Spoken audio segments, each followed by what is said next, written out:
the crimson sun of Kepler 440 to cast long shadows across the crystalline desert, as Marcus Thorne guided his aging cargo hauler through the final approach to his trading post. Another routine supply run to the outer colonies, another week of solitude.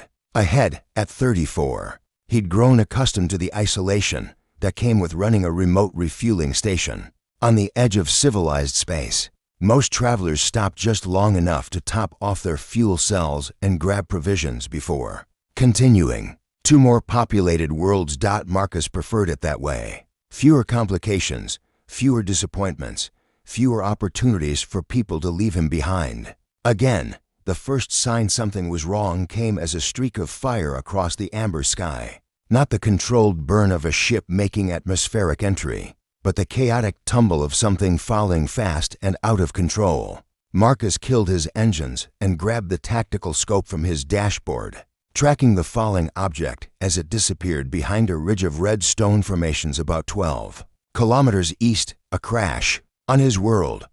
On his watch, Marcus cursed under his breath and fired up the hauler's engines again. He'd seen enough downed ships in his years as a freight runner to know that time meant everything. The difference between rescue and recovery was often measured in minutes, not hours.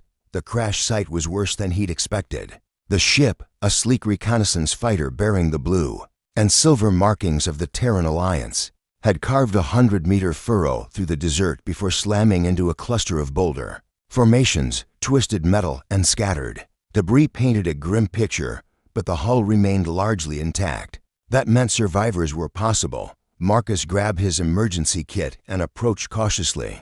Fighter pilots were trained warriors, and injured warriors could be unpredictable. The cockpit canopy had blown clear during impact, revealing a figure slumped over the control console. Long dark hair spilled forward, obscuring the pilot's face, but Marcus could see the rise and fall of breathing. Alive, at least. "Hey," he called out, keeping his distance. "Can you hear me?" No response. Marcus moved closer, noting the way the pilot's left leg was twisted at an unnatural angle, and the spreading stain of blood on her flight suit. He realized as he got his first clear look at her face, young, maybe late 20s, with sharp features that spoke of determination even in unconsciousness. A nasty gash across her forehead explained why she wasn't responding to his voice. "All right. Let's get you out of there," Marcus murmured, more to himself than to her. He'd done emergency extractions before, back when he'd served his mandatory stint with the Merchant Marine. The training came back like muscle memory as he carefully checked for spinal injuries.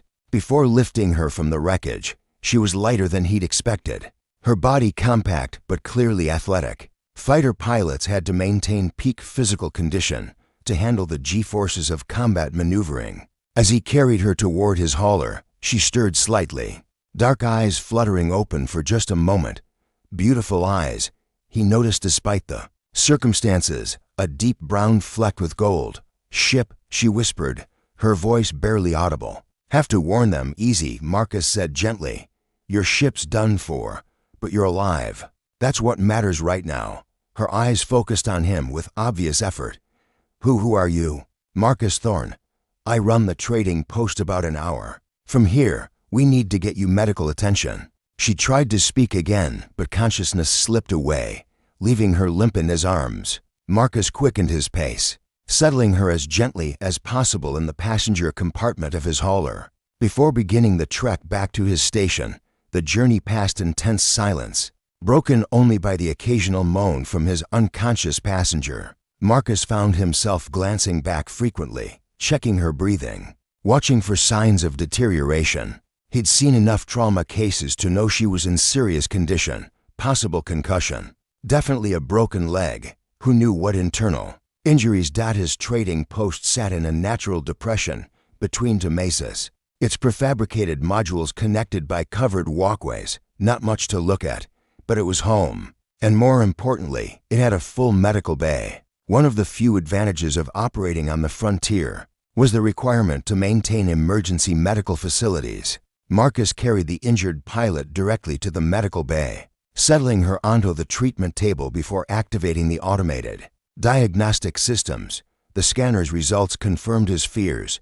Severe concussion, compound fracture of the left tibia, 3 cracked ribs, and extensive soft tissue damage. Serious, but not life-threatening if treated properly. Working with practiced efficiency, Marcus cleaned and sealed the head wound before turning his attention to the broken leg. The bone stabilizer hummed to life. Microscopic repair nanites flooding the fracture site to begin the healing process. It would take days for the bone to fully mend, but the immediate pain would subside once the local anesthetic took effect. As he worked, Marcus found himself studying her face, even unconscious and battered. She possessed a striking beauty, not the artificial enhancement so common on the core worlds, but something natural and honest. There was strength there too, visible in the firm line of her jaw and the slight calluses on her hands that spoke of someone who worked with tools and weapons. The medical bay's systems chimed softly as they completed their initial treatment protocols. Stable vitals, pain managed, healing accelerated. She would live, though recovery would take time. Time she would have to spend here, with him, on this forgotten world at the edge of nowhere. Marcus settled into the monitoring station's chair, watching the steady rhythm of her breathing. Outside, Kepler 442's crimson sun was setting, painting the sky in shades of copper and gold. Another day ending, but this one felt different somehow. For the first time in years, he wasn't alone in his sanctuary. The pilot stirred slightly, her lips moving in what might have been words or might have been dreams. Marcus leaned forward, straining to hear, but caught only fragments. Squadron, betrayed, couldn't save whatever demons haunted her sleep. They seemed familiar to Marcus. He'd carried his own ghosts for long enough to recognize the weight of failure and loss. Perhaps that was why he'd chosen this isolated existence, not just to avoid the pain of connection, but to escape the memories of connections already severed. The medical bay fell quiet again, filled only with the soft hum of life support systems and the distant whisper of wind across the desert. Marcus checked the time. Still hours until she would likely regain consciousness. He should rest, should trust the automated systems to monitor her condition. But something kept him in his chair, watching over this stranger who had literally fallen from the sky into his carefully ordered solitude. He didn't know her name yet, didn't know where she'd come from or why her ship had malfunctioned so catastrophically. But looking at her peaceful face in the soft glow of the medical monitors, Marcus felt something he hadn't experienced in years. Curiosity about another person. Not just professional concern for an injured traveler, but genuine interest in who she was beneath the pilot's uniform and warrior's training. Tomorrow would bring questions and complications. She would want to contact her people, arrange for rescue, return to whatever life she'd been living before gravity claimed her ship. But tonight, for just a few hours, she was simply here. Unexpected presence that had already begun to shift the careful balance of his self-imposed exile. Marcus settled back in his chair and allowed himself a small smile. Whatever tomorrow might bring, tonight he wasn't alone. Zara awakened to the soft hum of medical equipment and the unfamiliar scent of recycled air, mixed with something that reminded her of machine oil and coffee. Her head throbbed with each heartbeat, and when she tried to move her left leg, a sharp reminder of her injuries shot through her nervous system. The bone stabilizer's gentle vibration told her someone had already begun treatment.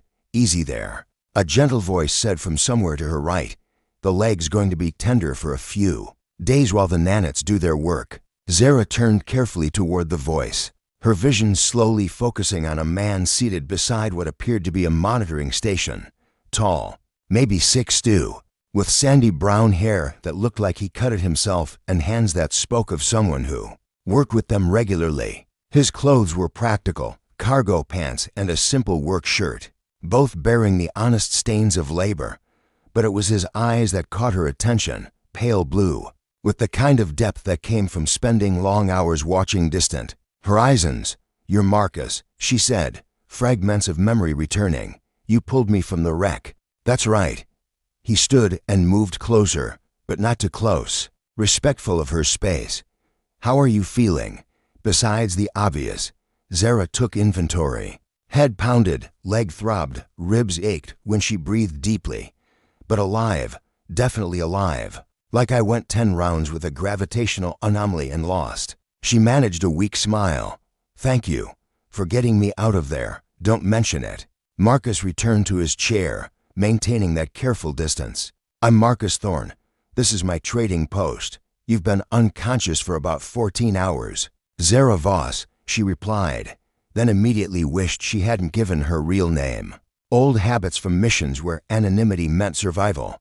But something about this man's steady presence made deception feel unnecessary. Alliance Reconnaissance, 47th Squadron.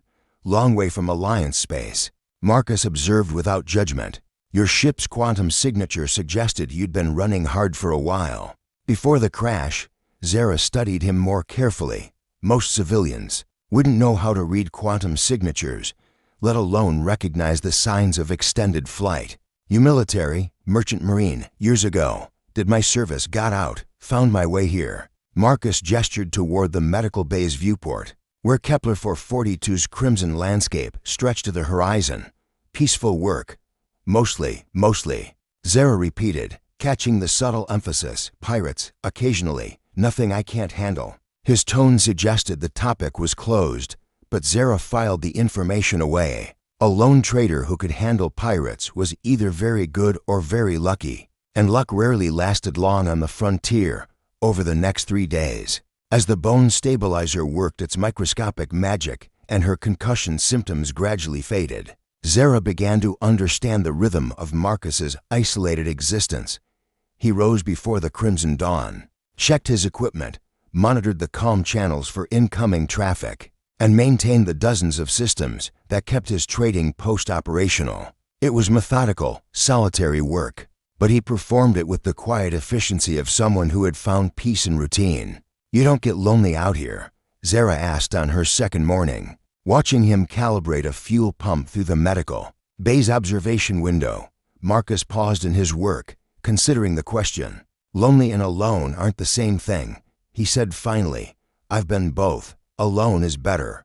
There was history in those words, pain carefully contained. Zara recognized it because she carried similar wounds. What happened? Same thing that happens to everyone eventually. People leave. Marcus resumed his calibration work with perhaps a bit more force than necessary. Ships need fuel, traders need supplies. But nobody needs to stay. Is that why you're here? Because nobody needs to stay. Marcus looked up at her through the transparistelle, their eyes meeting across the space between them. Maybe. What about you? What were you running from when your ship decided to introduce itself to my planet? The question hit closer to home than Zara was prepared for. Images flashed through her mind, her squadron scattered by an ambush they should have seen coming, her wingman's ship erupting in plasma fire, her own desperate flight through 3-star systems with damaged engines and failing life support. My squadron got hit, badly. I was trying to reach our fallback point when the hyperdrive finally gave out. How many made it out? I don't know. The admission tasted bitter. Communication array was damaged in the first attack. I couldn't even send a distress call, let alone coordinate with survivors. Marcus set down his tools and approached the medical bay. That's not on you. You can't save everyone, can't you? Zara met his gaze. Or is that why you're alone out here too? Because you couldn't save someone for a moment. The air between them grew thick with unspoken understanding. To people carrying the weight of failures they couldn't quite release. Then Marcus looked away, breaking the connection. Medical bay says you can start light movement today, he said. Changing the subject with practiced ease, physical therapy, will help with the healing process. By her 4th day of recovery, Zara had graduated from the medical bay to a small guest quarters Marcus had prepared for her. The room was spartanly furnished but comfortable, with a viewport that looked out over the trading post's main courtyard. From her bed, she could watch Marcus work, noting the way he moved with unconscious grace around machinery that seemed to respond to his touch. You're good with equipment, she observed when he brought her breakfast, real food, not the nutritional paste most frontier stations served. Things make sense, Marcus replied, setting the tray on her bedside table. Fix what's broken, maintain what's working, replace what's beyond repair. Simple rules. People aren't that simple. No, he agreed. They're not. That afternoon, despite the bone stabilizer's protests, Zara convinced Marcus to let her help with some light repair work. Her pilot training included extensive technical knowledge, and she quickly proved her worth by diagnosing a fault in the communications ray that had been intermittently plaguing the station.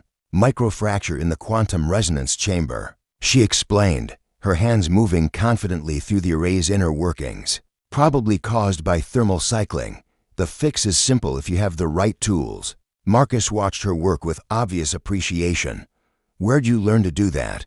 Alliance. Pilots maintain their own ships. Can't always count on having a tech crew available. Zara made a final adjustment, and the communications board lit up with clean, strong signals. Besides, I like fixing things too. There's something satisfying about taking something broken and making it work again. Is that what you're doing here? Marcus asked quietly. Fixing yourself? Zara paused in her work, considering the question. Maybe. Or maybe I'm just finding out what parts of me are worth fixing. They worked together for the rest of the afternoon, their conversation flowing naturally between technical discussions and carefully shared memories. Marcus told her about his years running cargo between the outer colonies, the gradual disillusionment that had led him to seek this isolated posting. Zara shared stories of her squadron, the camaraderie and purpose that had defined her life before. Everything went wrong. Sounds like you had something good there, Marcus said as they secured the last panel on the communications ray. I thought so. Zara's voice carried the weight of loss. But good things don't always last. No. Marcus agreed. They don't. As Kepler 442's crimson sun set that evening, painting the sky in familiar shades of copper and gold, Zara found herself reluctant to return to her quarters. The work had felt good, purposeful in a way she hadn't experienced since the ambush. More than that, working alongside Marcus had felt right, natural, like two pieces of machinery designed to function together. Thank you, she said as they stood in the courtyard, watching the stars emerge in the darkening sky. For what? For not treating me like I'm broken. Zara's voice was soft, almost lost in the evening breeze. Most people, when they look at someone who's lost their unit, their purpose, they see damage. You see someone who can still contribute. Marcus turned to face her, his pale blue eyes serious in the starlight. Maybe that's because I know what it's like to feel broken, and I know the difference between damaged and destroyed. They stood in comfortable silence for a moment, the space between them charged with something neither was quite ready to name. Then Zara's leg began to protest the day's activity, and Marcus noticed her slight wince. You should rest, he said gently. Tomorrow we can work on the secondary power grid. It's been acting up for weeks. I'd like that, Zara replied, meaning it more than she'd expected. As she made her way slowly back to her quarters, Zara reflected on the strange turn her life had taken. A week ago, she'd been a military pilot with a clear mission and defined purpose. Now she was a refugee on a frontier world, helping a solitary trader maintain his isolated sanctuary. By all rights, she should be desperate to contact Alliance Command, arrange for extraction, return to her duties. But as she settled into her bed and listened to the familiar sounds of Marcus securing the trading post for the night, Zara realized she wasn't thinking about leaving. For the first time since the ambush, she was thinking about staying. Beautiful, in its harsh way, like finding something precious in the most unlikely place. The proximity alarms shattered the peaceful morning routine with their harsh electronic wail. Zara bolted upright in her bed, combat instincts overriding the lingering stiffness in her healing leg. Through her viewport, she could see Marcus already, moving with purposeful urgency across the courtyard, his movements sharp and efficient as he headed toward the control center. She grabbed the clothes he'd provided, practical frontier wear, that fit reasonably well, and made her way as quickly as her recovering leg would allow to the main operations room. Marcus stood before a bank of monitors, his face grim as he studied the tactical display. 3 ships, he said without looking up as she entered. Modified cargo haulers, but they're running hot and heavy, military-grade shielding, weapons signatures. He pointed to the screen where 3 red dots were approaching from the northeast. Pirates. Zara moved to his shoulder, studying the display with practiced eyes. Raven-class raiders, fast, well-armed, and they're moving in a coordinated attack pattern. These aren't opportunistic scavengers, Marcus. This is organized. Yeah, I figured that out when they started jamming my distress beacon. Marcus's fingers flew over the control interface, activating the trading post's defensive systems. Energy barriers hummed to life around the perimeter, and automated turrets emerged from concealed positions. Question is, what do they want badly enough to hit a fortified position? Zara felt a chill that had nothing to do with the morning air. Me. They're here for me. Marcus turned to face her fully. What aren't you telling me about your squadron's mission? Before Zara could answer, the lead raider ship's voice crackled. Through the calm system, distorted by jamming but still audible. Attention, trading post. We know you're harboring Alliance personnel. Surrender the pilot and we'll leave your operation intact. Or, Zara said grimly, they're here because someone put a bounty on Alliance reconnaissance pilots. She moved to the weapons control station, her hands automatically finding the familiar configuration. How good are your defenses? Good. Enough. For normal pirates, Marcus replied, already suiting up in light combat armor. But if they're carrying military-grade ordnance, the first explosion cut off his words. A thunderous impact that shook the entire facility. Through the reinforced windows, they could see plasma fire raking across the outer perimeter. The energy barriers held, but warning lights were already flashing yellow on the defense grid. They're probing for weak points, Zara observed, watching. The attack pattern develop. Standard siege doctrine. They'll concentrate fire on one sector until they achieve breakthrough, then flood through with boarding parties. Marcus handed her a sidearm and spare power cells. Can you fight? Zara checked the weapon's charge and safety mechanisms with fluid efficiency. Better question is, can your defenses hold long enough for us to make this costly for them? Maybe, but there's another option. Marcus activated a secondary display showing a three-dimensional map of the local terrain. Underground maintenance tunnels connect to an old mining complex about 2 kilometers north. Pre-colonial construction, reinforced against seismic activity. If we can reach it, another explosion, closer this time. The lights flickered as the power grid compensated for damaged relays on the tactical display. One section of the perimeter barrier showed red. They're through the eastern defense grid. Zara reported, to boarding shuttles inbound. Marcus made the decision with the same calm efficiency she'd observed in his daily routine. We go. Now, grab the emergency packs.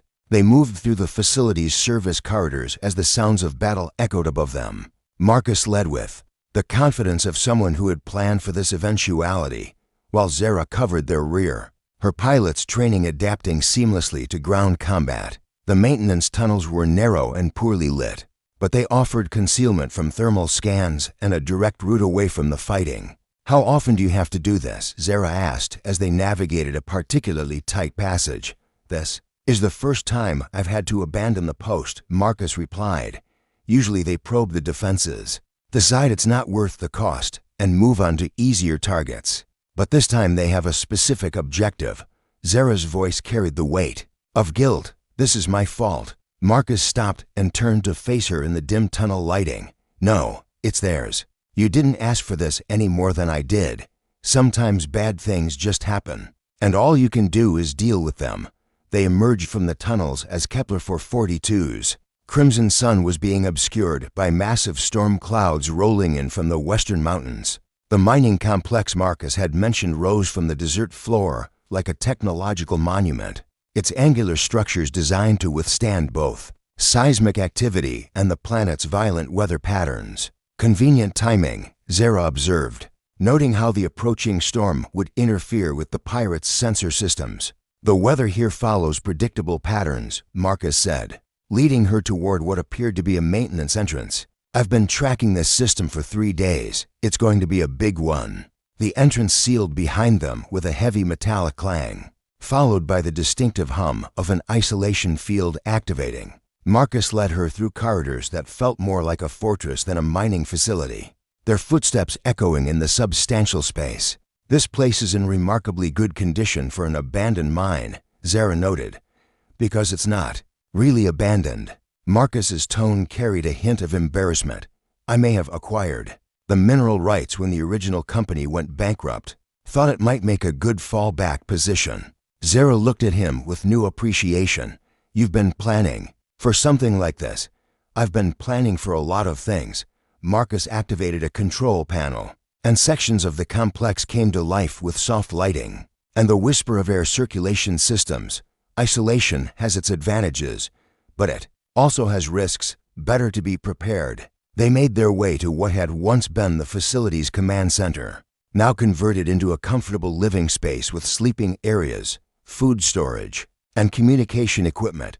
Through reinforced windows, they could see the storm approaching with violent intensity, lightning illuminating massive cloud formations in stark, dramatic relief. The pirates will have to wait out the storm, Marcus said, settling into a chair and wincing slightly. Those raiders aren't designed for atmospheric turbulence like this. Zara noticed his discomfort. You're hurt. Took some shrapnel when they breached the eastern grid. Nothing serious, but she could see blood seeping through his shirt near his left shoulder. Let me look at that. When he started to protest, she fixed him with the same look she'd given subordinates who questioned her orders. I said, let me look at it. Marcus submitted to her examination with obvious reluctance. The wound wasn't life-threatening, but it was deeper than he'd admitted, and fragments of metal were embedded in the muscle tissue. Zara worked with gentle efficiency, using supplies from the complex's medical kit to clean and seal the injury. You're good at this, Marcus said, watching her hands move with practiced precision. Part of pilot training. We're expected to provide battlefield medical care when necessary. Zara secured the last piece of surgical tape. There. The nanite gel will handle the healing, but you need to keep it immobilized for at least 12 hours. Outside, the storm had arrived with full fury. Rain lashed against the reinforced windows while lightning painted the landscape in stark black and white. The sound was tremendous, a constant rumble of thunder punctuated by the shriek of wind through the complex's external structures. It's beautiful, Zara said, watching the natural display with obvious appreciation. Violent, but beautiful. Marcus joined her at the window, standing close enough that she could feel the warmth radiating from his body. Most people find frontier weather intimidating. Most people haven't spent years flying through cosmic storms and solar flares. Zara turned slightly, suddenly very aware of his proximity. This is just weather, predictable, natural, honest. In its way, honest, Marcus repeated thoughtfully. I like that. The power fluctuated momentarily as lightning struck somewhere nearby, leaving them in temporary darkness before the backup systems engaged. In that brief moment of shadow, Zara felt Marcus's hand brush against hers, whether intentionally or by accident she couldn't tell. But when the lights returned, neither of them moved away. We should probably get some rest, Marcus said, his voice softer than usual. The storm will last most of the night, and tomorrow we'll need to assess the damage to the trading post. Zara nodded, but found herself reluctant to break the moment. Marcus, thank you again. Not just for the rescue, but for everything. For not treating me like a burden or a complication. You're not a complication, he replied, his pale blue eyes serious in the storm-lit darkness. He didn't finish the sentence, but something in his expression made Zara's pulse quicken. Without quite realizing she was doing it, she stepped closer, close enough to see the flecks of gray in his eyes, close enough to count the day's stubble on his jaw. I'm what? She asked quietly. Instead of answering with words, Marcus reached up and gently touched her face, his fingers tracing the line of her jaw with infinite care. Zara felt her breath catch as she realized this moment had been building since their first conversation, growing stronger with each shared task, each quiet understanding. When their lips met, it was with the gentle inevitability of two objects, drawn together by gravity, soft, tentative at first, then deeper as weeks of careful distance dissolved into honest connection. Zara felt something inside her chest unlock, a tension she hadn't even realized she'd been carrying. When they finally separated, Marcus rested his forehead against hers, his breathing slightly unsteady. That, he said softly, is what you are. Outside, the storm continued its violent symphony, but inside their sanctuary. Zara felt a peace she hadn't experienced since before the ambush, not the empty calm of resignation, but the warm stillness of finding exactly where she belonged. "We should rest," Marcus said again, though he made no move to step away. "Yes," Zara agreed, her voice barely audible above the storm. "We should." But neither of them moved, content to stand together in the soft light of their refuge, listening to the honest fury of the weather outside while discovering the unexpected gentleness they'd found in each other. Tomorrow would bring new challenges, difficult decisions, and the harsh realities of their situation. But tonight, sheltered from both the storm and their pursuers, they had found something worth protecting, something that made the violence and uncertainty of their circumstances seem less important than the simple miracle of connection. As the storm reached its peak intensity, Zara realized she was no longer thinking about her lost squadron or her uncertain future. She was thinking about the man beside her, about the way his presence had gradually become as essential as air or gravity, about how, for the first time since the ambush, she wasn't just surviving. She was living again,